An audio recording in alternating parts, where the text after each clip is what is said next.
সবার জন্য নিরাপদ বাংলাদেশ গড়ে তুলতে দেশবাসীকে 11 দলীয় জোটের প্রার্থীদের পক্ষে ভোট দেওয়ার আহ্বান জানিয়েছেন বাংলাদেশ জামায়াতে ইসলামের আমির ডক্টর শফিকুর রহমান। তিনি আজ যশোর ঈদগাহ ময়দানে 11 দলীয় জোটের নির্বাচনী জনসভায় এই আহ্বান জানান। জামায়াতের আমির বলেন, পরিবর্তনের বাংলাদেশে সিন্ডিকেট ও চাঁদাবাজি থাকবে না, চাঁদাবাজদেরও সম্মানজনক কর্মের ব্যবস্থা করা হবে।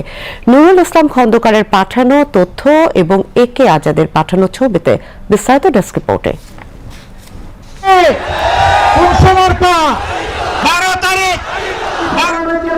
আসন্ন ত্রয়োদশ জাতীয় সংসদ নির্বাচনে প্রচারণার অংশ হিসেবে জেলায় জেলায় নির্বাচনী জনসমাবেশ করছে 11 দলীয় জোট।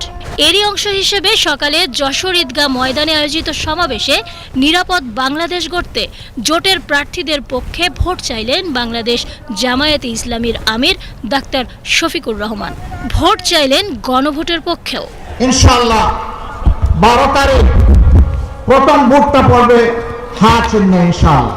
দ্বিতীয় ভোটটি হচ্ছে সরকার গঠনের জন্য সমর্থন জানানো।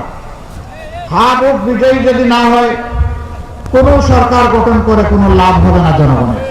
আগামী দিনের বাংলাদেশের উন্নয়ন যাত্রা তরুণরাই সামনে এগিয়ে নিয়ে যাবে আশাবাদ ব্যক্ত করে জামায়াতের আমির বলেন, বেকার ভাতা নয়, তরুণদের হাতে কর্মসংস্থান তুলে দেয়া হবে।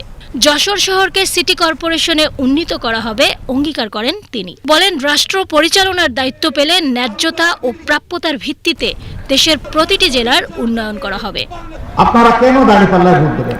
দাঁড়িপাল্লায় ভোট দেবেন আপনাদের আকাঙ্ক্ষা পূরণের জন্য, জুলাইয়ের শহীদদের প্রতি শ্রদ্ধা দেখানোর জন্য, আমার মায়ের জন্য, বোনের জন্য, মেয়ের জন্য নিরাপদ বাংলাদেশ গড়ে তোলার জন্য।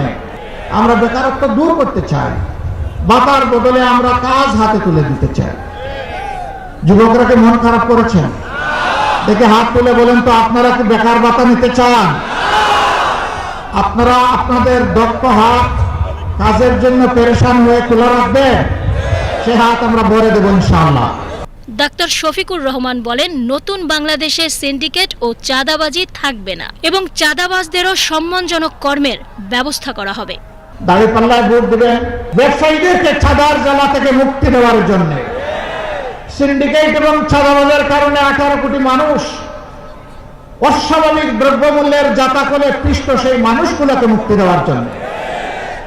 সমাজে সকলের জন্য সমান এবং ন্যায় বিচার নিশ্চিত করার জন্য। সমাবেশে 11 দলীয় জোটের কেন্দ্রীয় ও স্থানীয় নেতৃবৃন্দ বক্তব্য রাখেন। ইনশাআল্লাহ। সীমা শারমিন, BTV নিউজ।